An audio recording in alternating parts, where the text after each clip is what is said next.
خبردار جو آج کے بعد مجھے لالا کہا، تمہارے ان 2 لفظوں نے میری پوری زندگی برباد کر دی۔ میں لالا نہیں، شوہر ہوں تمہارا، وہ شوہر جسے زبردستی تمہارے گلے میں باندھا گیا ہے۔ وہ دہاڑا تو زینب کا رنگ ہلدی کی طرح زرد پڑ گیا۔ وہ تو حشام کے اس روپ سے ناواقف تھی۔ اس نے تو زندگی میں پہلی بار حشام کی آنکھوں میں اپنے لیے نفرت دیکھی تھی۔ حشام نے اسے جھٹکے سے چھوڑا اور نفرت سے اسے دیکھتا ہوا بولا، میرے سامنے مت رہنا تم، مجھے تم سے اور تمہاری اس معصومیت سے گھن آتی ہے جس نے مجھے جذباتی بلیک میلنگ کا شکار بنایا۔ یہ کہہ کر وہ کمرے سے نکل کر بیلکونی میں چلا گیا اور زینب وہیں قالین پر بیٹھی سسکیاں لینے لگی۔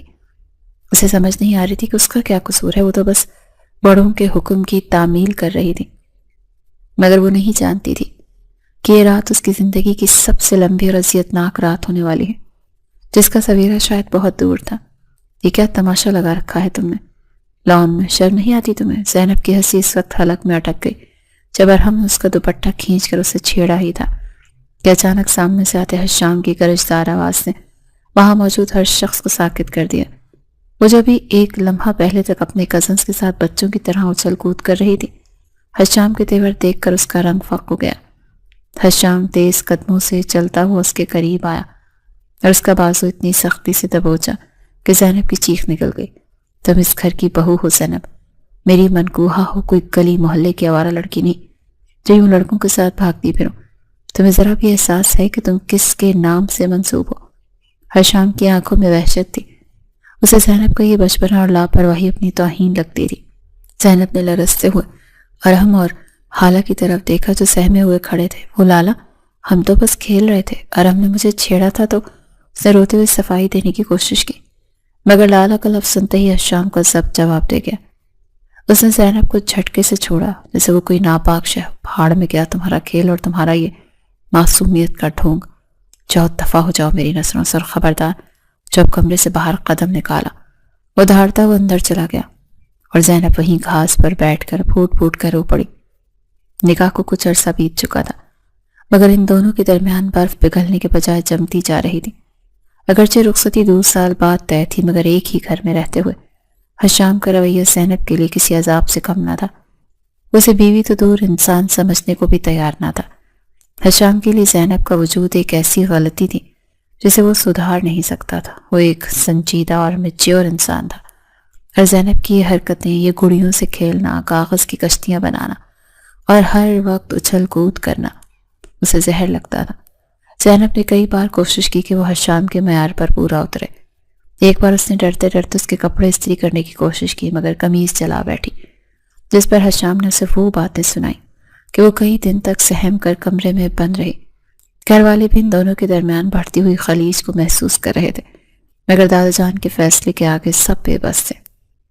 وقت پر لگا کر اڑتا رہا اور زینب اسی خوف اور امید کی کشمکش میں بڑی ہونے لگی، مگر اس کی فطرت نہ بدلی۔ وہ اب بھی وہی زینب تھی جو موقع ملتے ہی ارحم اور حالہ کے ساتھ شرارتوں میں جت جاتی تھی۔ حشام نے تنگ آ کر اسے نظر انداز کرنا شروع کر دیا تھا۔ اس نے خود کو مکمل طور پر اپنے بزنس میں غرق کر لیا تھا تاکہ گھر آ کر اسے زینب کا سامنا نہ کرنا پڑے۔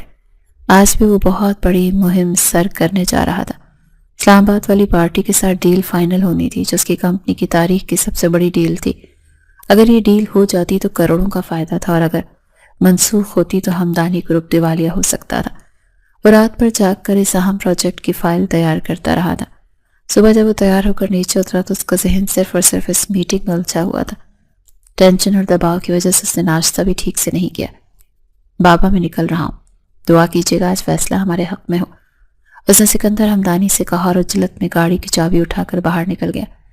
اس کے وہم و گمان میں بھی نہیں تھا کہ جس فائل کے لیے وہ مہینوں سے محنت کر رہا تھا، جس میں اس کی کمپنی کا مستقبل بند تھا، وہ فائل وہ اپنے کمرے کی سائڈ ٹیبل پر ہی بھول آیا، اور یہی وہ بھول تھی جو زینب کے بچپنے اور حشام کی سنجیدگی کو ایک ایسے موڑ پر لانے والی جہاں سے واپسی کا کوئی راستہ نہیں تھا۔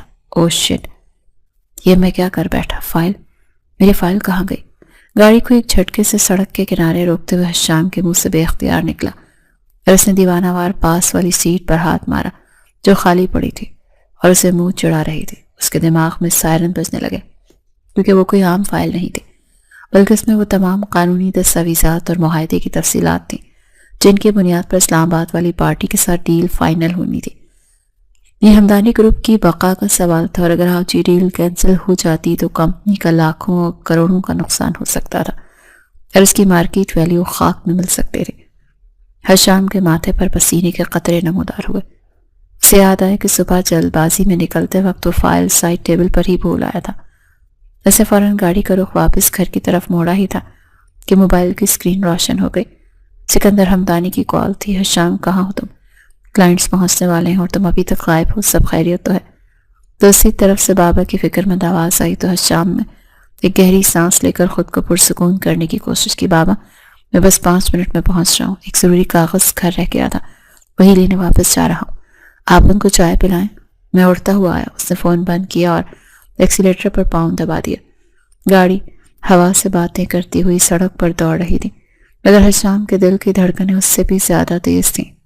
جب وہ گھر کے پورچ میں پہنچا تو گاڑی وہیں چھوڑ کر تیزی سے اندر کی طرف لپکا۔ گھر کا ماحول حسب معمول پرسکون تھا۔ لانچ سے گزرتے اس کی نظر لان کی طرف پڑی، جہاں سب کزنس کھیل رہے تھے۔ زینب بھی وہیں موجود تھی، جو ارحم اور حالہ کے ساتھ بچوں کی طرح اچھل کود کر رہی تھی۔ اس کے چہرے پر وہی بے فکری اور معصومیت تھی جو حشام کو ہمیشہ ہی زہر لگتی تھی۔ وہ 17 سال کی ہو چکی تھی، مگر اس کی حرکتیں ابھی بھی 5 سال کے بچوں جیسی تھیں۔ ایک طرف حشام کی جان پر بنی تھی کہ کمپنی ڈوبنے والی ہے، دوسری طرف اس کی نام نہاد بیوی جسے گھر کی عزت اور ذمہ داری کا رتی برابر احساس نہیں تھا، وہ اپنی ہی دنیا میں مگن تھی۔ حشام نے نفرت سے رخ موڑا اور لمبے لمبے ڈگ بھرتا ہوا اپنے کمرے کی طرف بڑھ گیا۔ اس کا مقصد صرف وہ فائل اٹھانا اور واپس بھاگنا تھا۔ جب وہ کمرے میں داخل ہوا تو اس کی نظر سائڈ ٹیبل پر پڑی تو اس کے قدم وہیں جم گئے۔ ٹیبل خالی تھی، وہاں وہ نیلے رنگ کی فائل موجود نہیں تھی جسے وہ خود اپنے ہاتھوں سے رکھ کر گیا تھا۔ یہ کہاں گئی؟ ابھی تو یہیں تھی۔ اس نے بے چینی سے ادھر ادھر دیکھا، بیڈ، صوفہ، ڈریسنگ ٹیبل، ہر جگہ چھان ماری، مگر فائل کا نام و نشان نہیں تھا۔ اچانک اس کی نظر قالین پر پڑے کاغذ پر گئی۔ اس نے جھک کر وہ کاغذ اٹھایا تو اس کے پیروں تلے سے زمین نکل گئی۔ یہ اس کی فائل کا ایک اہم پیج تھا جسے پوری طرح موڑ توڑ دیا گیا تھا۔ حشام کا ذہن ایک دم سے دھماکے کے ساتھ ماضی کی طرف گیا، جب اس نے کئی بار ارحم اور حالہ کو کاغذوں کی کشتیاں اور جہاز بنا کر پانی میں چھوڑتے دیکھا تھا۔ ایک خوفناک خیال اس کے دل کو جکڑ گیا، کہیں ان لوگوں نے میری فائل کے ساتھ بھی؟ نہیں نہیں نہیں، یہ نہیں ہو سکتا۔ اس کے حلق میں کانٹے چبھنے لگے۔ اگر اس کا شک درست تھا تو یہ اس کی زندگی کا سب سے بڑا نقصان ہونے والا تھا۔ وہ مٹھی میں کاغذ بھیجے دیوانگی کے عالم میں کمرے سے باہر کی طرف بھاگا۔ اس کا رخ لان کی طرف تھا، جہاں زینب اور بچے ابھی بھی کھیل رہے تھے، میں مصروف تھے۔ حشام کی آنکھوں میں خون اتر آیا تھا، کیونکہ اسے اپنی محنت اور کمپنی کا مستقبل ان بچوں کے ہاتھوں تباہ ہوتا نظر آ رہا تھا، اور اگر ایسا تھا تو آج خیر کسی کی نہیں تھی۔ حشام کے قدموں کی دھمک زمین کو لرزا رہی تھی، اور اس کے ہاتھوں میں موجود وہ کچلا ہوا کاغذ اس بات کا ثبوت تھا کہ کوئی بہت بڑا طوفان ہمدانی ہاؤس کی دیواروں کو ہلانے کے لیے پر تول رہا ہے۔ وہ راہداری عبور کرتا ہوا جب پورچ کی طرف بڑھا تو اس کی آنکھوں میں وحشت رقص کر رہی تھی۔ اس کا ذہن ابھی بھی اس بات کو تسلیم کرنے سے انکاری تھا کہ اس کی راتوں کی نیندیں حرام کر کے بنائی گئی محنت یوں ضائع ہو سکتی ہے۔ وہ فائل محض چند کاغذوں کا مجموعہ نہیں تھی، بلکہ ہمدانی گروپ آف انڈسٹریز کا مستقبل تھی، جس پر سینکڑوں ملازمین کے روزگار اور خاندان کی عزت کا دار و مدار تھا۔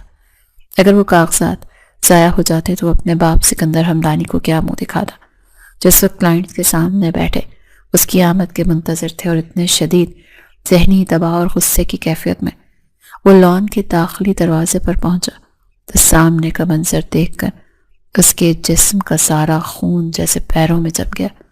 لان میں دوپہر کی کیلی دھوپ پھیلی ہوئی تھی اور سوئمنگ پول کا نیلا پانی سورج کی شعاؤں سے چمک رہا تھا، مگر حشام کی نظر اس چمک پر نہیں بلکہ پانی کی سطح پر تیرتی ان سفید چیزوں پر جم گئی جو ہوا کے دوش پر ہچکولے کھا رہی تھی۔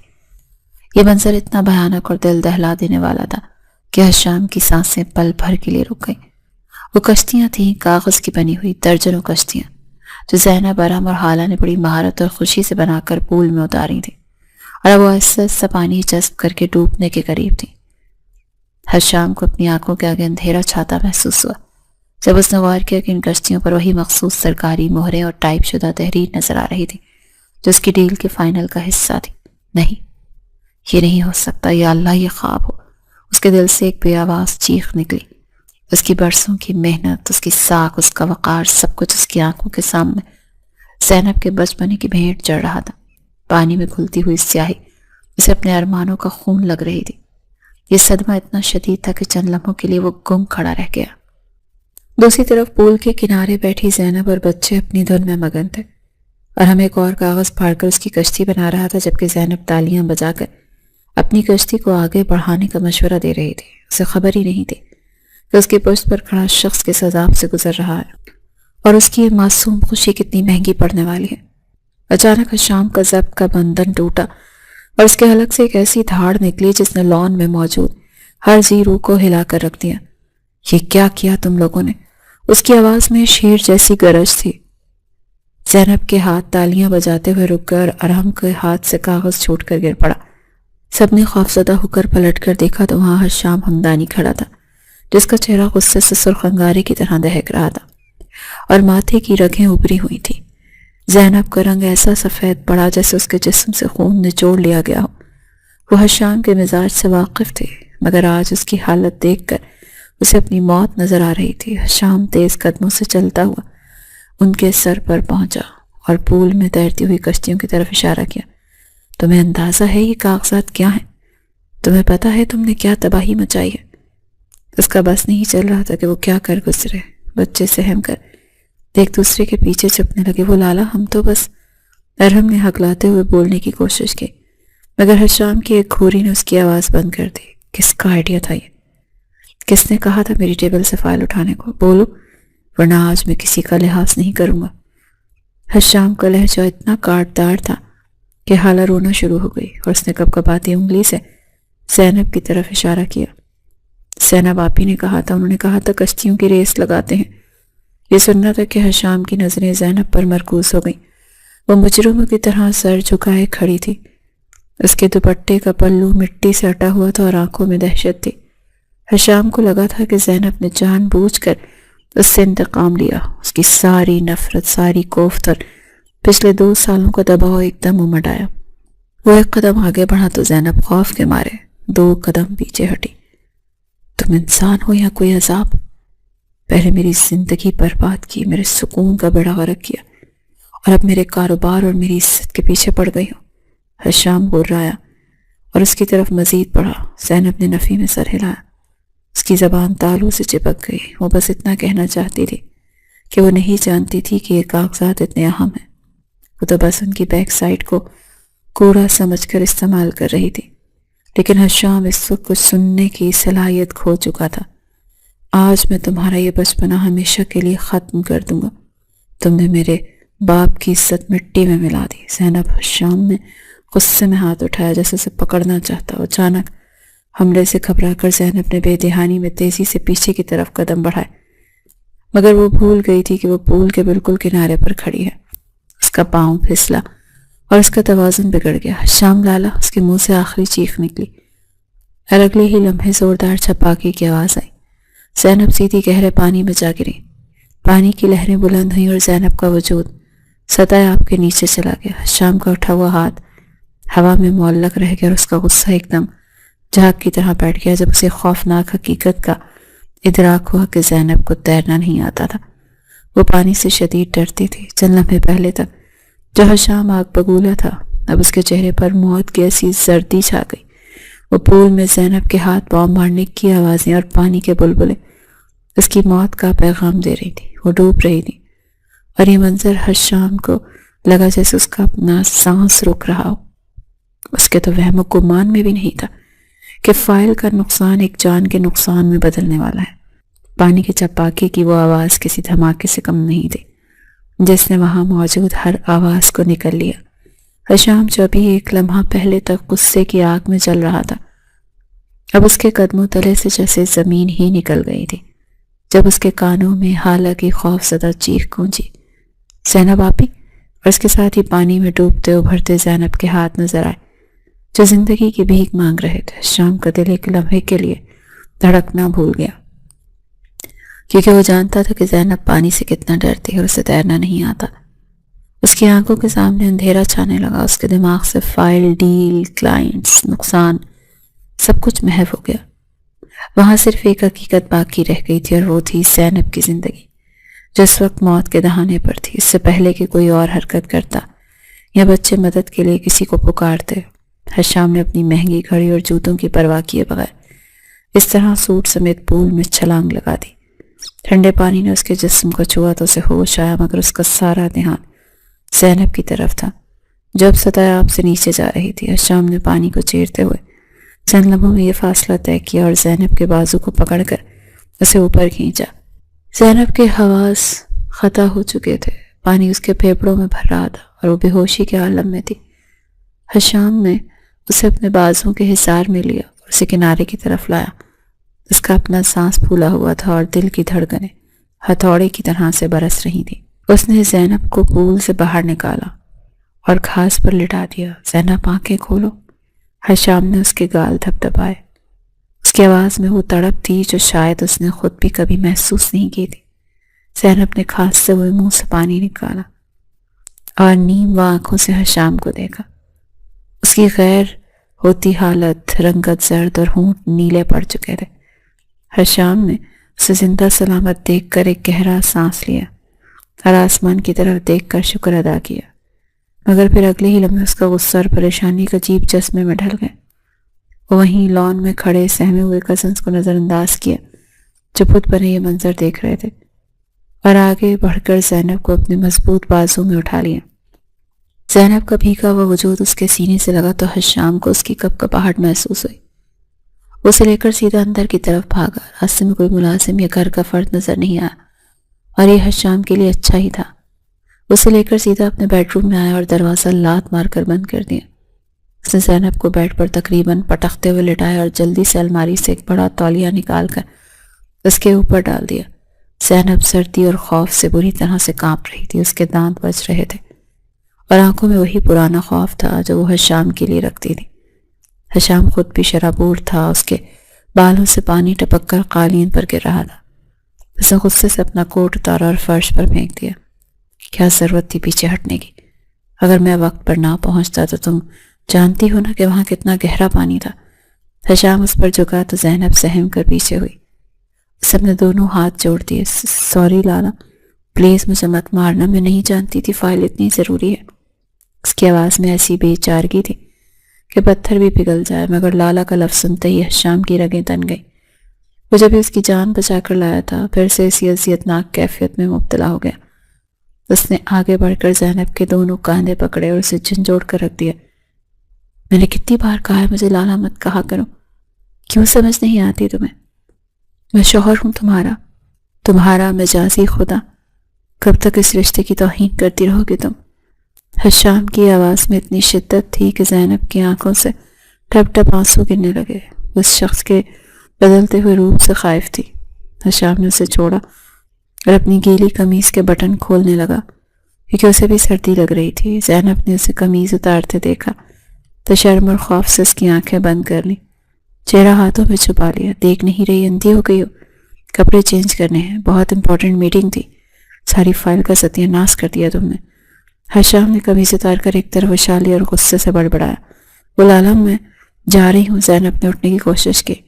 اسے لگا اگر وہ ایک پل بھی یہاں مزید رکی تو حشام کا غصہ اسے جلا دے گا، مگر اس سے پہلے ہی وہ بیڈ سے اترتی۔ حشام نے اس کا راستہ روک لیا۔ اسے زینب کا بازو پکڑا، اسے واپس اپنی طرف کھینچا۔ زینب کا سر حشام کے ننگے سینے سے ٹکرایا۔ اس قربت نے کمرے کے ماحول میں ایک عجیب سی بجلی بھر دی۔ زینب کا سانس سینے میں اٹک گیا۔ حشام نے اس کا چہرہ اوپر اٹھایا۔ اس کی آنکھوں میں ایک عجیب سی آگ تھی جو غصے کی تھی یا کسی اور جذبے کی، یہ فیصلہ کرنا مشکل تھا۔ کہاں جا رہی ہو؟ ابھی میری بات ختم نہیں ہوئی۔ مجھے وہ فائل چاہیے زینب، وہی فائل جو تم نے برباد کر دی۔ تمہیں اندازہ بھی ہے تم نے میرا کتنا بڑا نقصان کیا؟ کیا تمہیں لگتا ہے کہ یہ سب مذاق ہے؟ حشام اس پر جھکا ہوا تھا، اس کا گرم سانس سینے کے چہرے کو جھلسا رہا تھا۔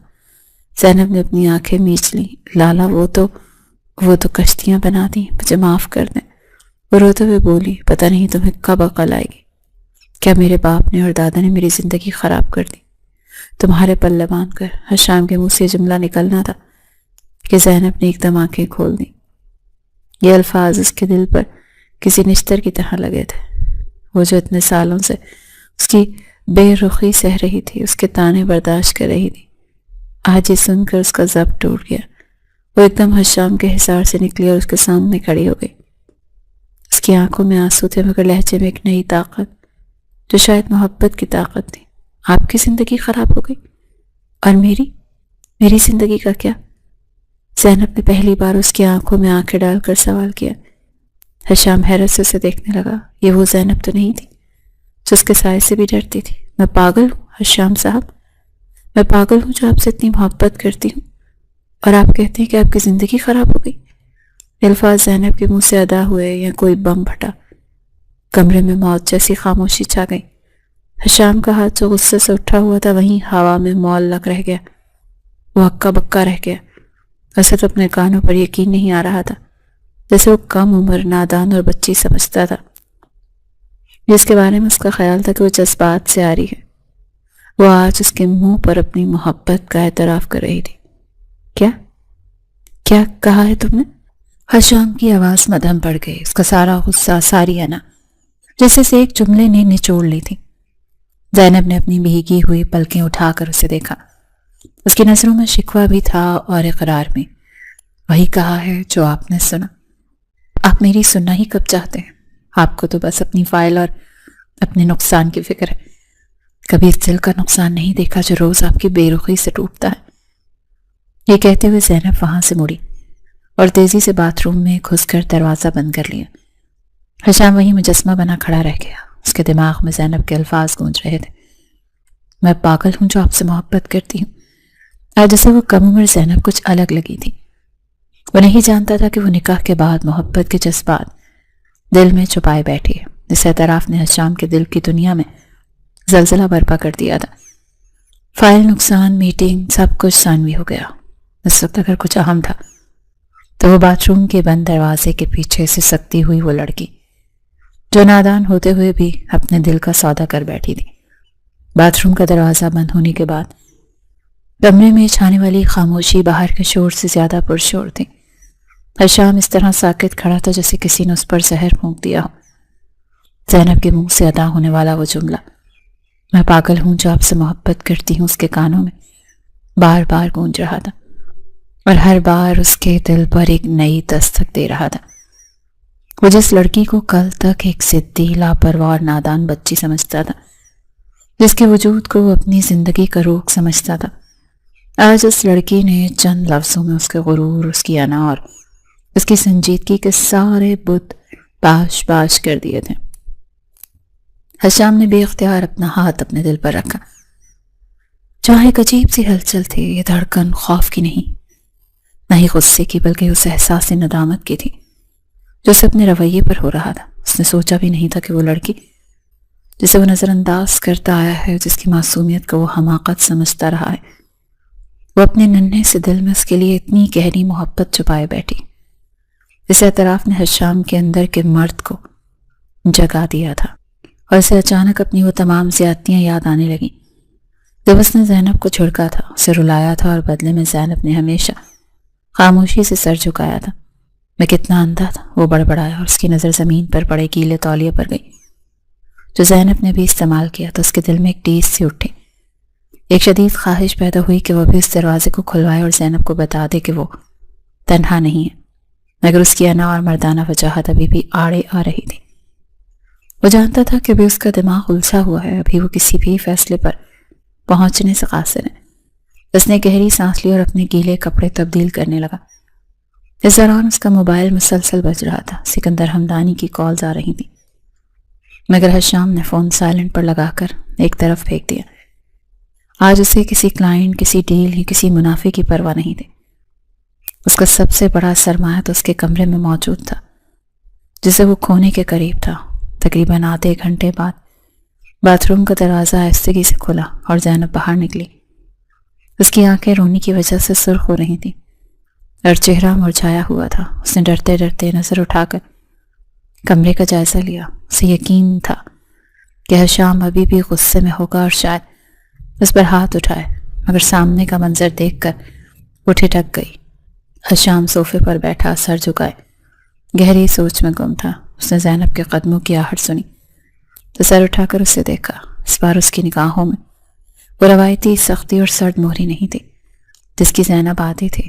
بلکہ وہاں ایک عجیب سی نرمی، ایک پشیمانی اور ایک انکہا جذبہ تھا جسے پڑھنے سے زینب قاصر تھی۔ وہ نظریں جھکائے خاموشی سے بیڈ کی طرف بڑھی تاکہ وہاں سے اپنا دوپٹہ اٹھا کر باہر بھاگ سکیں، مگر حشام کی بھاری آواز نے اس کے قدم روک دیے۔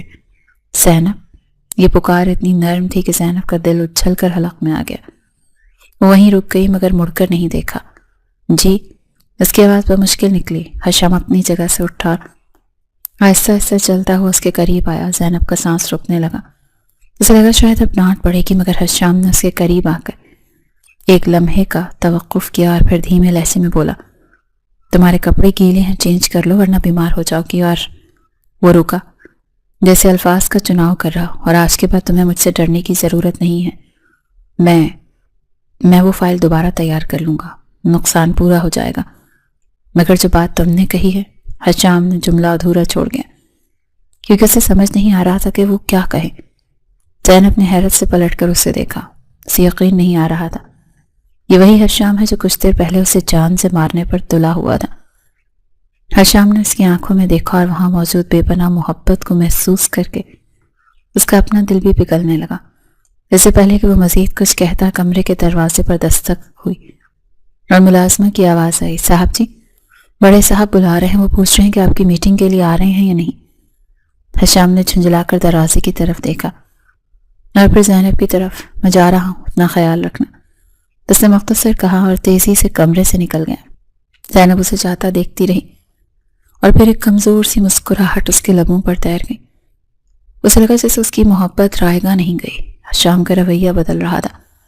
ادھر حشام جب نیچے پہنچا تو سکندر حمدانی پریشانی کے عالم میں ٹہل رہے تھے۔ حشام، کہاں رہ گئے تھے تم؟ کلائنٹ سے انتظار کر کے چلے گئے، وہ ڈیل کینسل کر کے؟ تمہیں اندازہ ہے ہمارا کتنا نقصان ہوا؟ باپ کی پریشان آواز سن کر حشام کے چہرے پر کوئی ملال نہیں آیا۔ اس نے اطمینان سے باپ کے کاندھے پر ہاتھ رکھا۔ بابا جان، جان ہے تو جہان ہے، ڈیل پھر مل جائے گی، پیسہ پھر آ جائے گا، مگر آج میں نے جو کچھ سیکھا ہے وہ کروڑوں سے زیادہ قیمتی ہے۔ سکندر حمدانی حیرت سے بیٹے کا چہرہ دیکھنے لگے جو نقصان پر افسردہ ہونے کے بجائے پرسکون لگ رہا تھا۔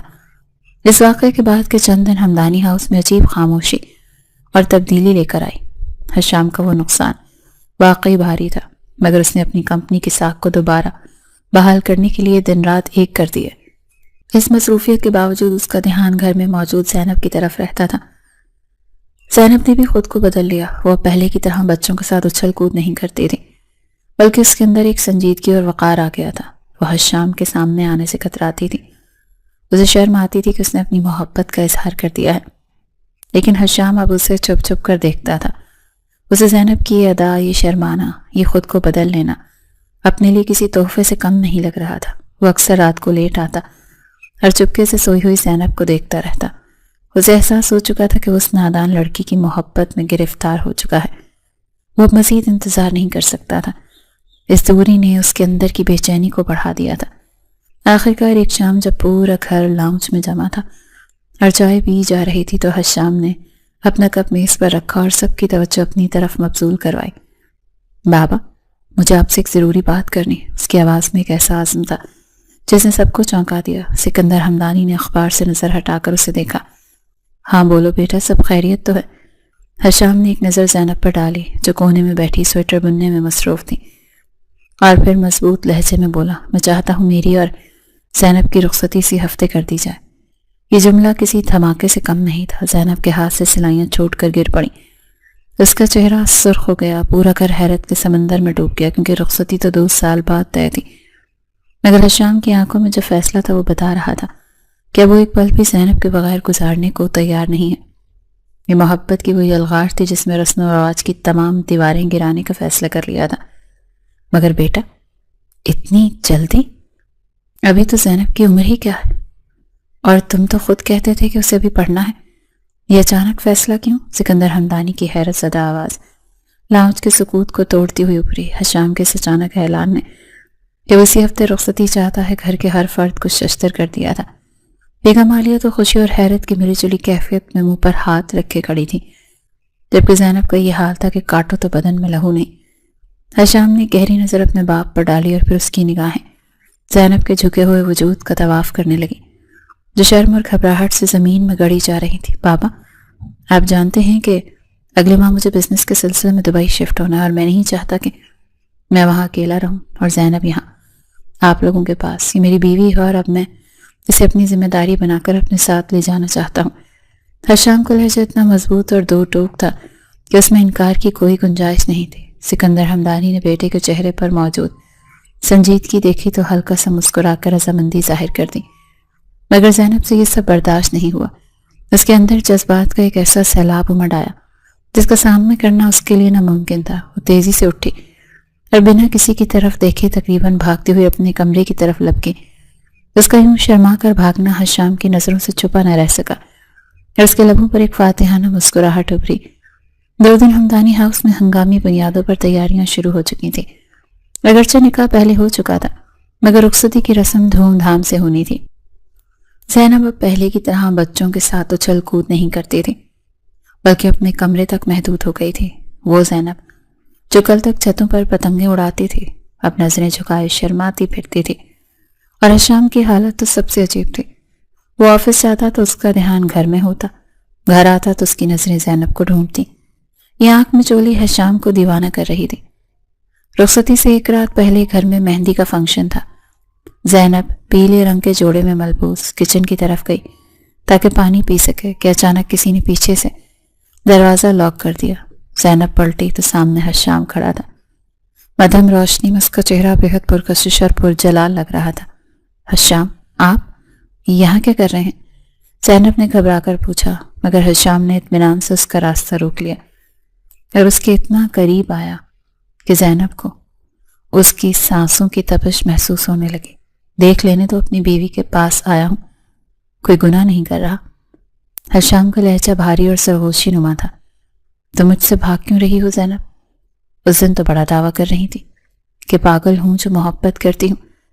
اب جب میں اس محبت کا جواب دینے آیا ہوں تو تم چھپ رہی ہو. حشام کے اس جملے نے زینب کو پانی پانی کر دیا. وہ تو میں نے غصے میں کہا تھا. اس نے جھوٹ بولنے کی ناکام کوشش کی تو حشام نے اس کے گال کو انگلی سے چھوا اور مسکرا کر بولا اچھا تو پھر تیار رہنا کیونکہ میں غصے میں کہی گئی باتوں کا بدلہ بہت سود سمیت لیتا ہوں اور وہ بدلہ میں کل رات لوں گا. یہ کہہ کر اس نے راستہ چھوڑ دیا اور زینب لرزتے قدموں سے وہاں سے نکلی تو اسے لگا جیسے اس کے پیر زمین پر نہیں پڑ رہے. حشام کا وہ جملہ اس کے وجود میں آگ لگا گیا تھا. اگلی صبح سورج اپنی تمام تر آب و تاب کے ساتھ طلوع ہوا. یہ وہ دن تھا جب زینب کو ہمیشہ کے لیے اپنا گھر چھوڑ کر حشام کے سنگ جانا تھا. بارات کی آمد پر جب حشام نے شیروانی میں ملبوس ہال میں قدم رکھا تو اس کی نظریں سیدھے اسٹیج پر بیٹھی زینب پر جم گئی. اسے لگا جیسے کائنات سمٹ کر بس اسی ایک نقطے پر آ گئی ہے. اس کی آنکھوں میں ستائش اور ملکیت کا ایسا رنگ تھا جس نے زینب کے دل کو ایک انوکھا اطمینان بخشا. وہ جان گئی تھی کہ اب وہ تنہا نہیں ہے. اس کا محافظ، اس کا شوہر، اس کا لالا اب اس کا عاشق بن کر اسے اپنے ساتھ لے جانے کے لیے تیار کھڑا ہے.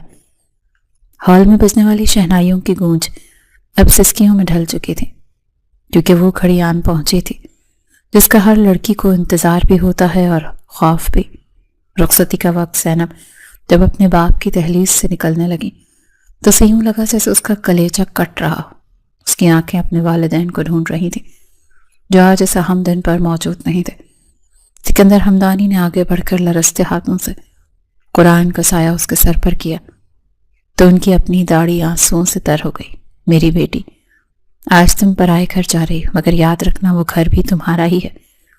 اسود بھائی نہیں ہے تو کیا ہوا، میں تو زندہ ہوں.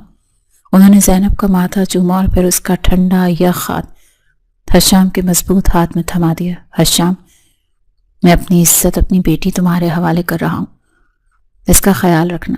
حشام نے باپ کی نم آنکھوں میں دیکھا اور ایک پختہ عزم کے ساتھ زینب کی ہتھیلی کو اپنی گرفت میں لے لیا. آپ بے فکر رہیں بابا، زینب میری عزت ہے اور اپنی عزت کی حفاظت کرنا میں خوب جانتا ہوں. اس جملے میں ایک ایسا مان تھا جس نے زینب کو روتے ہوئے دل کو قرار بخشا. گاڑی میں بیٹھتے ہی زینب نے اپنا چہرہ گھٹنوں میں چھپا لیا. گاڑی کی کھڑکیوں سے گزرتے ہوئے شہر کی روشنیوں کو دیکھ کر اسے اپنا ماضی یاد آ رہا تھا. وہ بچپن، وہ شرارتیں، وہ کاغذ کی کشتیاں، وہ حشام لالا جسے وہ دیکھ کر چھپ جاتی تھی، آج وہی شخص اس کے برابر میں بیٹھا تھا اور اب وہ صرف اس کا شوہر تھا۔ حشام نے ڈرائیونگ سیٹ کے بجائے آج پچھلی نشست سنبھالی تھی۔ اس نے خاموشی سے زینب کا کانپتا ہوا ہاتھ اپنے ہاتھ میں لے لیا۔ زینب نے چونک کر اسے دیکھا، مگر حشام کی نظریں سامنے تھیں۔ اس کے لبوں پر ایک ہلکی سی مسکراہٹ تھی۔ اب رونا بند کرو، میں تمہیں کسی جیل خانے میں نہیں لے کر جا رہا، اپنے گھر لے جا رہے ہیں ہم۔ اس کے لہجے کی نرمی نے زینب کو حیران کر دیا۔ گھر پہنچنے تک زینب کی دھڑکنیں کسی طبل کی طرح بج رہی تھیں۔ رسموں کے بعد جب اسے دلہن بنا کر اس کمرے میں بٹھایا گیا جہاں کچھ عرصہ پہلے تک وہ حشام کی صرف ڈانٹ کھاتی تھی، تو اسے ہر چیز ہی بدلی ہوئی نظر آ رہی تھی۔ کمرے کو گلاب اور موتیے کے پھولوں سے سجایا گیا تھا جن کی بھینی بھینی خوشبو نے ماحول کو مزید سحر انگیز بنا دیا تھا۔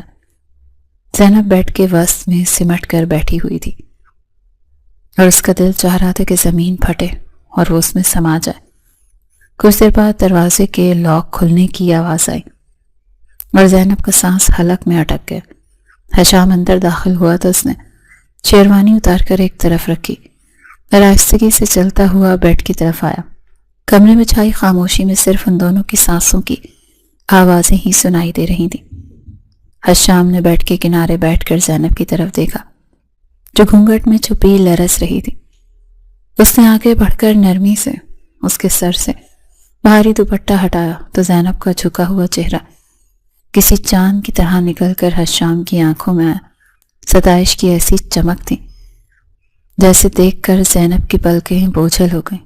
وہ جانتی تھی کہ یہ رات ان کے رشتے کی نئی شروعات ہے، وہ رات جب نادانی کے پردے ہٹ جائیں گے اور محبت کا حقیقی سفر شروع ہوگا۔ حشام نے اس کی ٹھوڑی کو اپنی انگلیوں کی پوروں سے چھوا اور اس کا چہرہ اوپر اٹھایا۔ زینب نے نہ چاہتے ہوئے بھی اپنی جھیل سی آنکھیں اٹھا کر اپنے مجازی خدا کو دیکھا جس کی آنکھوں میں آج صرف اور صرف محبت ٹھاٹھے مار رہی تھی۔ کمرے میں پھیلی ہوئی موتی اور گلاب کی مہک نے ماحول پر ایک سحر طاری کر رکھا تھا، مگر اس سحر سے زیادہ وہ خاموشی بول رہی تھی جو حشام اور زینب کے درمیان حائل تھی۔ حشام کی نظریں زینب کے جھکے ہوئے چہرے کا طواف کر رہی تھی۔ وہ سرخ جوڑے میں ملبوس کسی کھلے ہوئے گلاب کی طرح سے لگ رہی تھی۔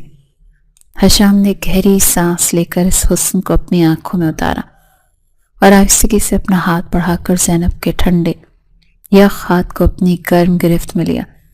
زینب کے وجود میں ایک لہر سی دوڑ گئی۔ اس نے گھبرا کر اپنی بڑی بڑی آنکھیں اٹھا کر حشام کو دیکھا اور پھر فوراً جھکا لی، کیونکہ حشام کی آنکھوں میں جو تپش اور دیوانگی تھی وہ اسے جھیلنے کی تاب نہیں رکھتے تھے۔ حشام اس کی صدا پر مسکرا دیا۔ اس نے تھوڑا سا جھک کر اپنا چہرہ زینب کے قریب کیا، اتنا قریب کہ اس کی سانسیں زینب کے رخسار کو چھونے لگیں۔ تمہیں شرم بھی آتی ہے؟ حشام نے اسے چھیڑا تو زینب کا رنگ مزید گہرا ہو گیا۔ یہ وہی سوال تھا جو زینب کے لیے سب سے مشکل تھا، وہ جو پورے گھر میں اپنی شرارتوں سے طوفان مچائے رکھتی تھی، آج اپنے شوہر کے سامنے سمٹ کر رہ گئی تھی۔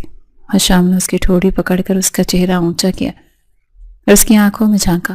مجھے لگا تھا کہ میری بیوی تو بہت نڈر ہے، آخر اس نے پورے گھر کے سامنے مجھ سے محبت کا اقرار کیا تھا۔ حشام کے لہجے میں ایک شوق سی شرارت تھی جو زینب کے دل کو پگھلا رہی تھی۔ اسے وہ دن یاد آ گیا جب اس نے غصے اور جذبات میں آ کر میں پاگل ہوں جو آپ سے محبت کرتی ہوں کہہ دیا تھا۔ اس یاد نے اس کے وجود میں ایک عجیب سی حرارت بھر دی۔ اس نے ہمت مجتمع کی اور دھیمی آواز میں بولی، وہ تو میں نے ڈر کے مارے کہا تھا، آپ مارنے جو والے تھے مجھے۔ اس کے لہجے کی معصومیت پر حشام کا دل بے اختیار ہوا تھا۔ تو وہ ڈر تھا، اور وہ جو تم چھپ چھپ کر مجھے دیکھتی تھی وہ بھی ڈر تھا؟ حشام نے اسے مزید تنگ کیا اور اپنے بازوں کا حصار اس کے گرد تنگ کر دیا۔ زینب کا دل چاہا وہ حشام کے سینے میں چھپ جائے۔ اس قربت نے اس کے سارے خوف ختم کر دیے تھے۔ آپ بہت برے، زینب نے لب بھینچ کر شکوہ کیا۔ صرف میں ہی محبت کرتی ہوں نا، آپ نے تو کبھی نہیں کہا۔ اس دن بھی آپ خاموش رہے اور آج بھی بس میرا مذاق اڑا رہے ہیں۔ زینب کی آواز میں ایک ایسا مان تھا جس نے حشام کو سنجیدہ کر دیا۔ اس نے زینب کے شکوے کو محسوس کیا۔ واقعی اس نے کبھی زبان سے اقرار نہیں کیا تھا، حالانکہ اس کا عمل تو چیخ چیخ کر گواہی دے رہا تھا۔ حشام نے نرمی سے زینب کے رخسار پر بکھری ہوئی ایک لٹ کو کان کے پیچھے اڑسا اور بےحد رومانوی لہجے میں بولا، جانے حشام، مرد کی محبت لفظوں کی محتاج نہیں ہوتی، وہ اظہار زبان سے نہیں کرتا بلکہ اپنی نگاہوں سے، اپنے لمس سے اور اپنی حفاظت سے کرتا۔ اس نے زینب کے ماتھے پر لب رکھ دیے۔ زینب نے سکون سے اپنی آنکھیں موند لی۔ اسے لگا جیسے اس کی روح تک حشام کی محبت سرایت کر گئی ہو۔ اور اگر پھر بھی تمہیں شک ہے کہ حشام نے سرگوشی کی، تو میں تمہیں ابھی پریکٹیکل کر کے دکھاتا ہوں کہ مجھے تم سے کتنی محبت ہے۔ یہ سنتے ہی زینب نے گھبرا کر آنکھیں کھولی، مگر تب تک بہت دیر ہو چکی تھی۔ حشام سے اپنی باہوں میں سمیٹ چکا تھا۔ کمرے کی روشنیاں مدھم ہو کر ان کی ابدی وصل کی گواہ بن گئی تھی۔ یہ وہ رات تھی جب زینب کی نادانی حشام کی سنجیدگی میں ضم ہو گئی اور حشام کا غرور زینب کی محبت کے آگے ڈھیر ہو گیا۔ اگلی صبح کو سورج جب کھڑکی سے جھانکا تو وہ صرف دو افراد نہیں بلکہ ایک مکمل اکائی بن چکے تھے۔ زینب نے آنکھ کھولی تو اس نے خود کو حشام کے بازو پر سر رکھے پایا۔ حشام جاگ رہا تھا اور اسے ہی دیکھ رہا تھا۔ تیار ہو جاؤ بیگم، دبئی کی فلائٹ ہے، ایک نیا سفر شروع کرنا ہے ہم نے، حشام نے مسکراتے ہوئے کہا۔ زینب نے اس بات میں سر ہلایا، مگر وہ جانتی تھی کہ اصل سفر تو شروع ہو چکا، وہ سفر جو لالا کے خوف سے شروع ہوا تھا اور اب ہم سفر کی محبت پر محیط تھا۔ ناشتے کی میز پر جب یہ نو بہتا جوڑا آیا تو سکندر حمدانی اور بیگم عالیہ کے چہروں پر اطمینان کی مسکراہٹ تھی۔ حشام نے زینب کا ہاتھ تھام رکھا تھا اور زینب کے چہرے پر جو نکھار اور سکون تھا وہ بتا رہا تھا کہ اب اسے کسی لالا کا ڈر نہیں ہے، بلکہ وہ اپنے شوہر کے مان میں لپٹی ہوئی ہے۔ رخصتی کا منظر جذباتی ضرور تھا، مگر اس میں اداسی نہیں تھی۔ گاڑی میں بیٹھتے ہوئے زینب نے مڑ کر اپنے گھر کو دیکھا، جہاں اس کا بچپن گزرا تھا، جہاں اس نے کاغذ کی کشتیاں بنائی تھیں، جہاں اس نے حشام سے چھپ کر آنسو بہائے تھے۔ آج وہ سب یادیں ماضی کا حصہ بن چکی تھی۔ حشام نے گاڑی سٹارٹ کی اور زینب کی طرف دیکھا۔ کیا سوچ رہی ہو؟ اس نے نرمی سے پوچھا۔ زینب نے مسکرا کر نفی میں سر ہلایا اور اپنا سر حشام کے کاندھے پہ رکھ دیا۔ اسے یوں لگا جیسے وہ دنیا کی محفوظ ترین پناہ گاہ میں آ گئی ہے، جہاں زمانے کی کوئی بھی تلخی اس تک نہیں پہنچ سکتی۔ یہ وہ دائمی سکون تھا جس کے لیے اس کا دل برسوں سے ترس رہا تھا۔ کچھ نہیں، بس سوچ رہی ہوں کہ وہ فائل اگر گم نہ ہوتی تو شاید ہم آج یہاں نہ ہوتے۔ حشام نے ایک زوردار قہقہہ لگایا اور اس کا ہاتھ اپنے ہاتھ میں دبا لیا۔ اس فائل کا تو پتہ نہیں زینب، مگر تم نے میرا دل ضرور چرا لیا ہے۔ اب ہم دبئی جا رہے ہیں، جہاں تم، میں اور ہماری محبت ہوگی۔ کوئی کاغذ کی کشتی نہیں ہوگی جسے ڈوبنے کا خطرہ ہو۔ گاڑی ایئرپورٹ کے راستے پر رواں دواں تھی اور ان دونوں کی زندگی خوشیوں کے اس راستے پر چل پڑی تھی جہاں اب صرف محبت کی حکمرانی تھی۔ یہ کہانی جو نفرت، ڈر اور مجبوری سے شروع ہوئی تھی، بالآخر ایک خوبصورت موڑ پر آ کر امر ہو گئی تھی۔ نادان دل اب نادان نہیں رہے تھے، وہ جان گئے تھے کہ زندگی کا اصل حسن ایک دوسرے کا ہاتھ تھام کر چلنے میں ہے، اور یہی ان کی محبت کی معراج تھی۔